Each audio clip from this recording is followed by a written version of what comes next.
மல்லி. விஜய் இங்கே தனிமையில் மாநிலன்னு ரொம்ப ஃபீல் பண்ணிகிட்ருக்காரு.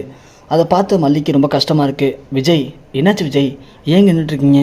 இல்லை மல்லி, எனக்கு ரொம்ப கஷ்டமாக இருக்குது, என்னை மன்னிச்சிரு மல்லி, என்னை மன்னிச்சுன்னு சொல்லு மல்லி, அப்போ தான் என்னால் நார்மலாக இருக்க முடியும். ஐயோ விஜய், நீங்கள் என்ன தப்பு பண்ணீங்க? நீங்கள் எந்த தப்பு பண்ணல விஜய். உங்களை அந்த ராஜேஸ்வரி நம்ப வச்சு கழுத்தறுத்துட்டா, அதுக்கு பேர் துரோகம் விஜய். அதனால் நீங்கள் ஒன்றும் கவலைப்படாதீங்க விஜய். கண்டிப்பாக இழந்த சொத்து எல்லாத்தையும் நம்ம மீட்டெடுக்கலாம் விஜய். நீங்கள் கொஞ்சம் நார்மலாக இருங்க விஜய், ப்ளீஸ் விஜய். இல்லை மல்லி, இருந்தாலும் நீ என்னை அத்தனை முறை எச்சரித்த, நான் தான் உன் பேச்சை சுத்தமாக மதிக்கவே இல்லை. அன்னைக்கு கோர்ட்டில் கூட சொன்னேன், நீ கையெழுத்து போடாதீங்கன்னு. ஆனால் நான் அதை கேட்கல. நான் போட்ட ஒரு கையெழுத்து இன்னைக்கு என் தலையெழுத்தையும் ஒட்ட மொத்தமாக மாற்றிடுச்சு. உன்னை இந்த நிலைமைக்கு நான் கொண்டு வந்துட்டேன்னு நினைக்கும் போது எனக்கு ரொம்ப கஷ்டமாக இருக்குது மல்லி, ப்ளீஸ் மல்லி, என்னை மன்னிச்சிரு மல்லி அப்படின்னு விஜய் மன்னிப்பு கேட்குறாங்க. மல்லி இருந்தாலும் அதெல்லாம் ஒன்றும் இல்லை விஜய், நான் சொல்கிற கேளுங்க, எல்லாம் சரியாயிடும், புரியுதா? எங்கள் ஊரில் ஒரு பழமொழி இருக்கும் விஜய், அதாவது உழைச்ச காசு வீண் போகான்னு சொல்லுவாங்க. அதே மாதிரி தான், அது எல்லாமே நீங்கள் சொந்தமாக சம்பாரிச்சு சொத்து. அப்படி இருக்கும்போது உங்களை ஏமாற்றி அந்த ராஜி எல்லாத்தையும் அபகரிச்சிட்டோம் அப்படின்னு சந்தோஷமாக இருப்பா. ஆனால் சந்தோஷம் ரொம்ப நாளைக்கு நீடிக்காது விஜய்.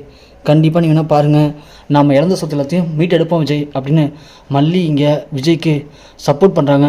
சப்போர்ட் பண்ணிட்டு கீழே இருக்கான்னு பார்க்கும்போது நாகு நம்ம அண்ணன் பண்ணிக்கிட்ட 10 காசுக்கு பிரயோஜனம் இல்லை, இப்போ மல்லி பேச்சை கேட்கறதுனால என்ன ஆகிட போகுது அப்படின்னு பேசுகிறாங்க. அதை கேட்டது மல்லி கோவப்பட்டு கீழே இறங்குறாங்க. விஜய் ஒன்று, இல்லை மல்லி, அவங்க சொல்கிறது கரெக்டு தானே மல்லி, அவங்க சொல்கிறது 100 உண்மை. காசு இருக்கும்போது நான் உன் பேச்சை மதிக்கலை, காசு இல்லாத போது உன் அருமை எனக்கு புரியுது மல்லி, இருந்தாலும் உன்னை நடுத்தருக்கு கொண்டு வந்தது தப்பு தானே மல்லி அப்படிங்கிறாங்க. ஐயோ விஜய், இங்கே பாருங்க, நான் இப்போ தான் வக்கீல்கிட்ட பேசினேன். அந்த ராஜி சூழ்ச்சி பண்ணி தான் நம்மள்ட்ட சொத்தெல்லாம் அபகரிச்சிருக்கா. லாயர் என்ன சொல்கிறாரு, ஒன்று அந்த பத்திரம் இன்னும் ரெஜிஸ்டர் ஆகிருக்க வாய்ப்பு இல்லை, அந்த பத்திரத்தை நம்ம இப்போயே அவர்கிட்ட வாங்கிட்டோன்னா கண்டிப்பாக சொத்து நமக்கு திரும்ப கிடச்சிரும் அப்படின்னு லாயர் சொன்னார். அதுக்கு தான் நான் ஒரு வழி வச்சுருக்கேன். நீங்கள் நினச்சிங்க அப்படின்னா நீங்கள் முடிச்சிடலாம், ஈஸியாக சொத்தை நம்ம திரும்பவும் கைப்பற்றிடலாம். ஆனால் அதுக்கு நீங்கள் ஒத்துழைக்கணும் விஜய். சொல்லு மல்லி, இதுக்கப்புறம் வாழ்க்கையில் நீ சொல்கிறது எல்லாமே எனக்கு ஒரு வேத வாக்காக இருக்கும். நீ சொல்கிற வார்த்தைகள் தான் எனக்கு இனிமேல் வேத மந்திரமாக இருக்கும். சொல்லு மல்லி. ஒன்றும் இல்லை விஜய், ஒரே சின்ன விஷயந்தான். ரஞ்சிதா உங்களை கல்யாணம் பண்ணிக்கணும் அப்படின்னு ரொம்ப நாளாக ஆசைப்பட்டுருக்கா. அதுக்காக தான் என்னை அந்த வீட்டை விட்டு துரத்தணும் அப்படின்னு பல முறை திட்டம் போட்டு என்னை உங்கள்கிட்ட சிக்கவும் வச்சாங்க. நீங்களும் பல முறை அதை நம்பி என்னை அடிக்கடி வீட்டை விட்டு வெளியே போ அப்படின்னு கழுத்தெல்லாம் முடிச்சு எடுத்து தள்ளுவீங்க. அதனால் நீங்கள் மனசு வச்சா ரஞ்சிதாவை பயன்படுத்தி நாம் அந்த பதத்தை கைப்பற்றிடலாம். அந்த பதத்தை கைப்பற்றிட்டோம் அப்படின்னா அதுக்கப்புறம் ராஜ்யால் உங்கள் சொத்து எதையுமே அடைய முடியாது. அதுக்கு நான் என்ன பண்ணணும் மல்லி? ஒன்றும் இல்லை விஜய், நீங்கள் உங்கள் நம்பருக்கு கால் பண்ணுங்கள். கால் பண்ணி, ரஞ்சி, நான் ரொம்ப பெரிய தப்பு பண்ணிட்டேன், அக்காவை எதிர்த்தது தப்பு தான், நான் மல்லி மேலே இருக்க நம்பிக்கையில் நான் அக்காவை பகைச்சிக்கிட்டேன். ஆனால் இப்போ தான் புரியுது எனக்கு காசோட அருமை. நான் காசு இல்லைன்னு தெரிஞ்சதும் மல்லி என்ன கைவிட்டு போயிட்டா.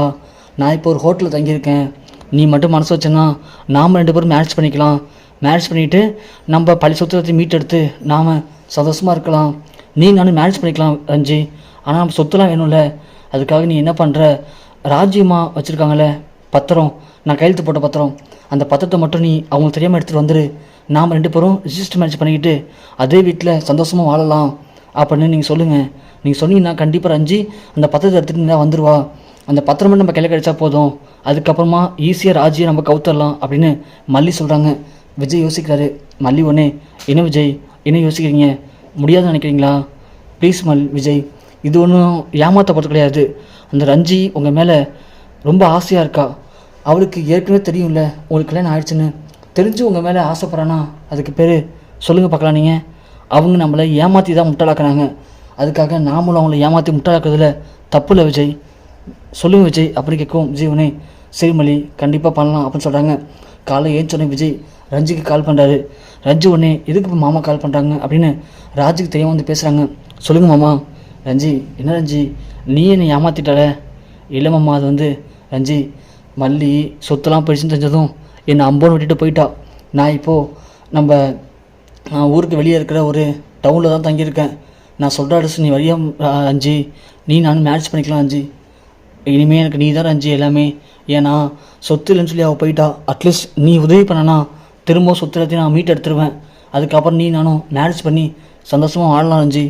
என்ன சொல்கிற ரஞ்சி அப்படின்னு கேட்கவும், ஐயோ மாமா, இதுதான் மாமா நான் எதிர்பார்த்தேன். இந்த ஒரு வார்த்தைக்கு தான் காத்திருக்கேன். நீங்கள் சொல்லிட்டீங்கல்ல, கண்டிப்பாக நம்ம மேரேஜ் பண்ணிக்கலாம் மாமா. ஆனால் மேரேஜ் பண்ணிவிட்டு நாம் எங்கே வாழ முடியும் ரஞ்சி? சொத்து தான் ராஜ்யமாட்ட போயிடுச்சு. இப்போ நம்ம என்ன பண்ணுறது அப்படின்னு விஜய் கேட்க, ஐயோ விஜய் மாமா என்ன சொல்கிறீங்க? நீங்கள் பத்திரத்தை கையெழுத்து தான் போட்டு கொடுத்துருக்கீங்க. அது என்ன குணசேகரன் வாங்கிட்டு போகல. குணசேகரன் வாங்கிட்டு போயிட்டு ரிஜிஸ்டர் ஆஃபீஸில் கொடுத்து நாளைக்கு தான் மூவ் பண்ணுவாங்க. அப்படி மூவ் பண்ணதான் சொத்து எல்லாமே அதிகாரப்பூர்வமாக ராஜிமா கைக்கு மாறும். அதுக்குள்ளே பத்திரத்தை எடுத்து நான் வந்துடுறேன். அந்த பத்திரத்தை நம்ம கிழிச்சு போட்டுட்டு நீங்கள் நானும் மேரேஜ் பண்ணிக்கலாம். மேரேஜ் பண்ணிக்கிட்டா உங்கள் சொத்து எல்லாமே உங்களுக்கே வந்துடும் மாமா அப்படின்னு சொல்லவும் விஜய் ஒன்னே அப்படியே ரஞ்சி உண்மையை சொல்லிட்டேன் நீனு? ஆமாம் மாமா உண்மையை தான் சொல்கிறேன். அப்படின்னா ஓகே ரஞ்சி, நீ இந்த பத்திரத்தை எடுத்துகிட்டு நான் சொல்கிற அட்ரஸ்க்கு வரியா?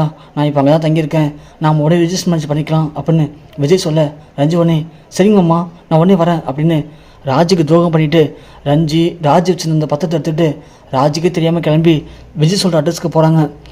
போய் கதத்தை வந்து பார்த்தா விஜய் உள்ளே உட்காந்துருக்காரு.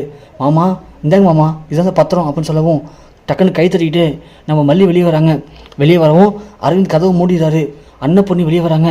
ரஞ்சி பார்த்துட்டு மாமா என்ன இதெல்லாம், இவங்களாம் எப்படி இங்கே வந்தாங்க சொல்லுங்க மாமா அப்படின்னு கேட்க, என்ன ரஞ்சி உங்களுக்கு மட்டும் தான் ஏமாற்ற தெரியுமா? எங்களுக்கு ஏமாற்ற தெரியாதா என்ன? அதான் நானும் திட்டம் போட்டு உன்னை இங்கே கொண்டு வந்தேன்.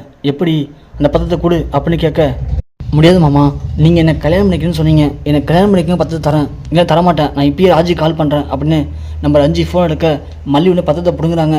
ரஞ்சி தரவே இல்லை. பத்திரத்தை பிடிச்சி இழுக்கவும் பத்திரம் அப்படியே கிழிஞ்சு போகுது. ரஞ்சி ஒன்று ஐயோ பத்திரம் கிழிஞ்சு போச்சு, இது மட்டும் ராஜ்யமாக தெரிஞ்சுன்னா அவ்வளோதான் அப்படின்னு கத்துறாங்க.